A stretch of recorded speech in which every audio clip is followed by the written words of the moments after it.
और पांडवों के चाचा थे, लेकिन राज धर्म के बहुत ही उच्च कोटि के विद्वान थे। उनकी नीति और चाणक्य की नीति ये तो वर्ल्ड फेम है। तो मैं अधिक समय न लेता हुआ, उन्होंने उनकी नीति में एक आया है कि मनुष्य किस तरह के पाप करते हैं। मैं उसमें से कुछ एक आपको अभी सुनाऊंगा।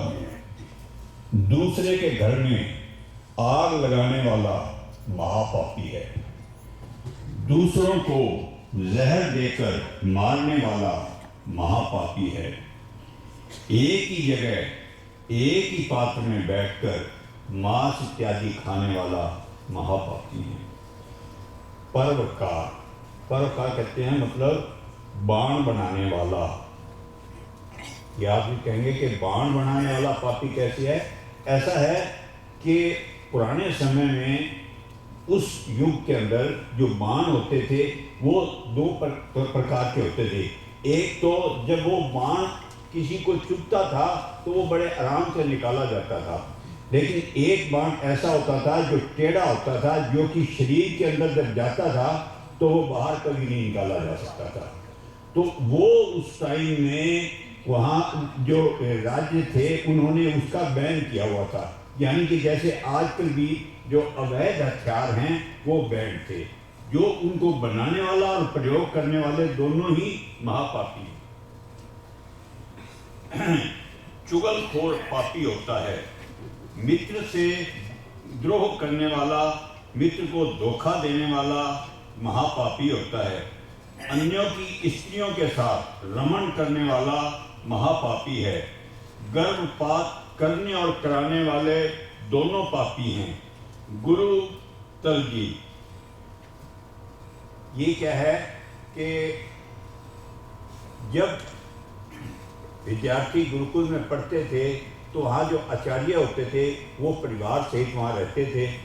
तो कोई दुष्ट विद्यार्थी जो है वो आचार्य की पत्नी के साथ दुर्व्यवहार कर लेता था। तो ऐसा कहा गया है कि जो आचार्य की पत्नी है वो माता बराबर है, वो गुरु माता कहलाती है। तो इसलिए ये कहा गया है कि जो आचार्य की पत्नी के साथ दुर्व्यवहार करता है, समझ लो कि उसने अपनी माता के साथ दुर्व्यवहार किया है, इसलिए वो महापापी है। पानपह अर्थात द्विज कहते हैं ब्राह्मण विद्वान। ये अगर कोई पाप करता है, कोई गलती करता है, शराब पीता है इत्यादि करता है, तो उसको सबसे अधिक पाप है। ब्राह्मण, क्षत्रिय, वैश्य, शूद्र सभी हैं, लेकिन ब्राह्मण अगर करता है तो उसको सजा कही गई है कि 1000 गुना मिलनी चाहिए, जबकि क्षत्रिय को उससे 1/4 कम कर दो और वैश्य को हाफ कम कर दो, और जब शूद्र जो है उसको 25% रह जाए। अर्थात जो जितना विद्वान है, जितना पढ़ा लिखा है, वो गलती करता है तो उसको पनिशमेंट उतनी ही ज़्यादा होनी चाहिए। अति तीक्ष्ण अर्थात कठोर बोलने वाला। आदमी कठोर कब बोलता है? जब वो अधिक क्रोध में आता है। तो इसलिए क्रोध जो है, कठोर बोलना बहुत ही अधिक महापाप है। दुर्योधन जबकि उसके राज के अंदर उसके दादा और बड़े बड़े विद्वान बैठे होते थे, तो वो उनके साथ भी जो है वो कभी कोई सरल स्वभाव में नहीं बोलता था। इसलिए यही कारण है कि ये महाभारत का युद्ध हुआ उसकी वाणी के कारण।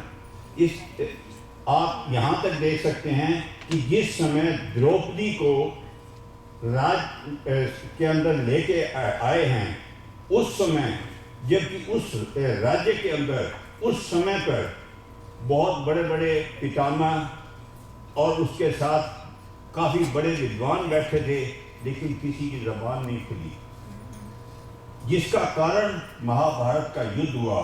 और महाभारत का युद्ध का मतलब आप समझ रहे हैं कि आज तक जो है उस जो नुकसान हुआ है वो आज तक उसकी भरपाई नहीं हो पाई है। तो इस कारण से वाणी के ऊपर कंट्रोल जो है वो सबसे ज़रूरी है। तो ये क्रोध वाणी का मिसयूज जो है ये महापाप है। काकह यानी कि काका कहते हैं कौवे को। कौवे की जो चाल है उसको अपनाने वाला भी महापापी है। आप देखेंगे कि कौवे की चाल क्या है।